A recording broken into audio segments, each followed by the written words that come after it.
उड़ा चला जाए रे जहाँ नहीं जाना था ये वही चला हाय रे उम्र का ये ताना बाना समझ न पाए रे जुबां पे जो मोह माया नमक लगाए रे के देखे न भाले न जाने लगाए रे दिशाहारा केमन बोका मुंटारे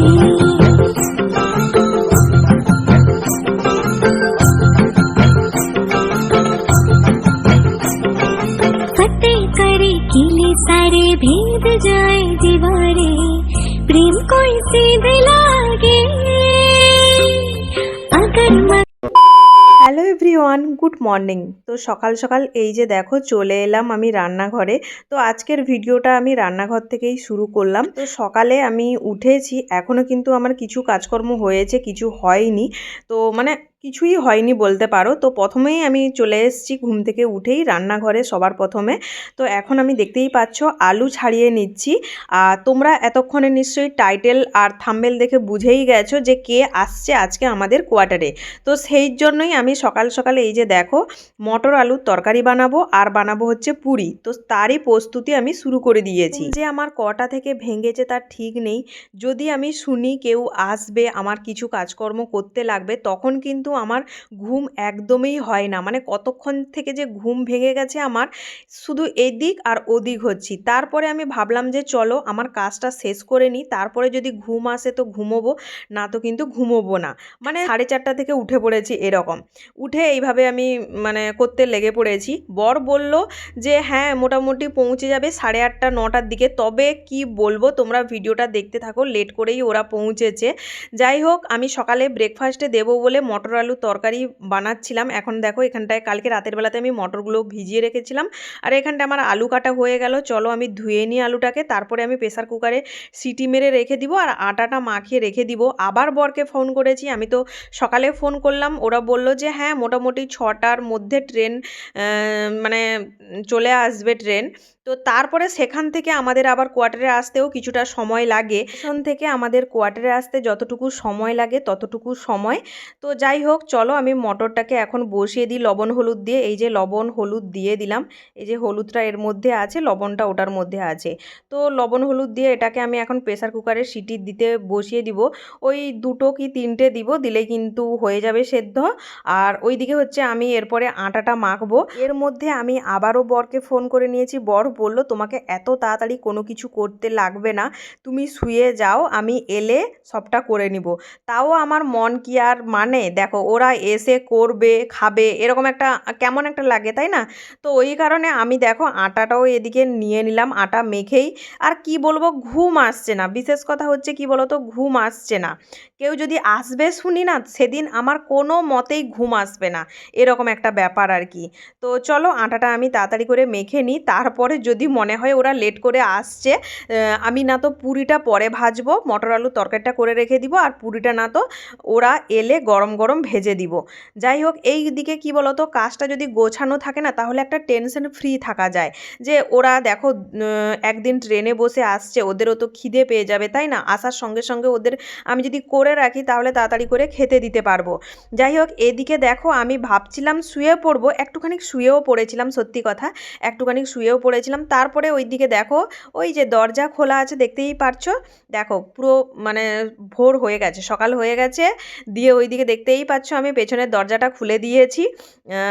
তো সকাল হয়ে গেছে, এখন আমি এই যে মশারিটা তুলে দিচ্ছি। সকালের যে বাসি কাজকর্মগুলো তো সেইগুলো আমি এখন পরপর করে নিব।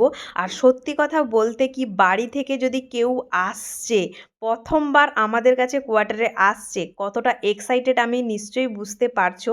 আমার তো ওই কারণে কাল থেকে আমি খুবই এক্সাইটেড যে কখন পৌঁছাবে। আর বর কিন্তু একদিনের জন্য বাড়িতে গিয়েছিল, মানে এই 5-6 দিনের জন্য ছুটি নিয়েছিল। ছুটি পেয়ে কিন্তু একদিনের জন্য গিয়ে শাশুড়ি মাকে কিন্তু নিয়ে আসছে আমাদের কাছে কোয়ার্টারে। আর কেন আসছে, কিসের জন্য আসছে হঠাৎ করে, সেগুলো তো তোমরা পরপর ভিডিওতে সব কিছুই জানতে পারবে। ভিডিওগুলো পরপর দেখতে থাকো। আর হ্যাঁ, অনেকে হয়তো জানো, যারা শর্ট ভিডিওগুলো দেখেছো ফেসবুকে, আমি তো ফেসবুকে আগেই দিয়ে দিয়েছি এই ব্লগ ভিডিওগুলো অনেক আগের। তো এইগুলো আমি ইউটিউবে ব্লগটা একটু লেটে ছাড়ছি আর কি। তো হয়তো অনেকে জেনে গেছো, যারা আমার ফেসবুকে ভিডিও দেখো তারা তো নিশ্চয়ই এতক্ষণে জেনে গেছো যে কেন এসছিল, কিসের জন্য এসছিল। তো যাই হোক, আর যারা জানো না ইউটিউবে তাদের একটুখানি অপেক্ষা করতে হবে। আমি ব্লগ ভিডিওগুলো পরপর তোমাদের সাথে সবকটাই শেয়ার করব। কিছু করে রেখেছি, কিছু করতে পারিনি, সবকটা আমি ভিডিও করে রাখতে পারিনি, কেননা একটা গ্যালারিরও তো সমস্যা থাকে, বুঝতেই পারছো। আমি যতটুকু পেরেছি ব্লগ ভিডিও করে রাখার চেষ্টা করেছি। যাই হোক, এই দিকে দেখো আমার বিছানাটা তোলা হয়ে গেল। এবার আমি একটুখানি ঝেড়ে নিব বিছানাটা, এই যে দেখতেই পাচ্ছ। আর হ্যাঁ, এখন তো ঠান্ডা পড়ে গেছে, কিন্তু যখন আমার শাশুড়ি মা এসেছিলো কোয়ার্টারে তখন কিন্তু অতটা মানে কি বলবো ঠান্ডা পড়েনি আর কি, ওই কারণে এই বেডশিটটা বেছানো ছিল। আর ওই যে টেডিটা দেখতে পাচ্ছ তোমরা, এটা তোমাদের সাথে শেয়ার করা হয়নি, এটা কিন্তু আমার বার্থডেতে আমার বরমশাই আমাকে গিফট করেছে। তো যাই হোক, বলে দিলাম সেটাও। এখন দেখো বর কিন্তু চলে এসছে, এই যে পেছনে দেখো আমার শাশুড়ি মা। মা কিন্তু আমার দেওয়া শাড়িটাই পরেই এসছে, এই যে দেখতে পাচ্ছ, এই শাড়িটা আমি কিন্তু দিয়েছিলাম মাকে। তো যাই হোক চলো, ওরা এসছে, ওরা এখন ফ্রেশ হবে। আর আমি এখন লুচিও ভাজবো, লুচি বলতে পুরি ভাজবো, মটর আলু তরকারি করা আছে। ওরা ফ্রেশ হতে হতে ততক্ষণে আমার ওটাও হয়ে যাবে। এই যে বরকে বললাম একটু দাঁড়াও, আমি ফটো তুলে নিই অন্তত। যাই হোক, এসে ওরা এখন দেখো ফ্রেশ হয়ে জামা কাপড় ছেড়ে নিয়েছে, দিয়ে জামা কাপড় ছেড়ে এখন দেখো মাও কিন্তু চান করে নিয়েছে। মা চান করে বাড়ি থেকে যা কিছু নিয়ে এসছে, গ্রামের তরতাজা টাটকা সবজি দুই বাড়ি থেকে কিন্তু নিয়ে এসছে, বাবার বাড়ি থেকেও দিয়েছে। তোমরা তো জানোই আমার বাবার বাড়িও কিন্তু কাছে, তো এই কারণে বাবার বাড়ি থেকেও কিন্তু আমার জন্য পাঠিয়েছে। এই যে দেখো অনেক কিছুই কিন্তু দিয়েছে, কচু দিয়েছে, লাউ ডাঁটা দিয়েছে, ওল দিয়েছে, ভেন্ডি দিয়েছে, তারপরে পটল, গিমা শাক, 2 রকমের শাক কিন্তু আমার শ্বশুরবাড়ি থেকে শাশুড়ি মা নিয়ে এসছে, শ্বশুরমশাই তুলে দিয়েছে। আর আরও কী কী যেন নিয়ে এসেছিলো আমি ভুলে গেছি। তো আর হ্যাঁ, মিষ্টি নিয়ে এসেছিলো, তারপরে নিয়ে এসেছিলো হচ্ছে সন্দেশ, যেটা গুড়ের সন্দেশ আমি খাবো বলছিলাম, আমার পিসি বানিয়ে দিয়েছিল। তো যাই হোক, আর নিয়ে এসেছিলো ঘি। তো এখন আমি ভুলে গেছি, অনেক কিছুই নিয়ে এসেছিলো, তো সব কটা ভিডিও ঠিক মতো আমি করতে পারিনি। তো সেগুলো শর্ট ভিডিওতে ছেড়েছিলাম, কিন্তু লং ভিডিওতে সেরকম ভালো করে তুলতে পারিনি। আর এদিকে দেখো আমার না প্রেগনেন্সিতে গন্ধ নিতে পারতাম না, তো ওই কারণে আমার জন্য বর আবার আলাদা করে জল নিয়ে আসতো।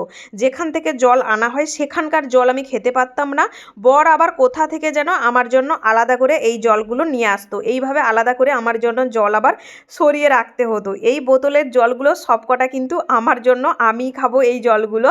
তো যাই হোক, চলো ভিডিওটা এই পর্যন্ত, কেমন লাগলো অবশ্যই কমেন্টে জানিও, আর চ্যানেলটিকে অবশ্যই সাবস্ক্রাইব করে দিও। টাটা।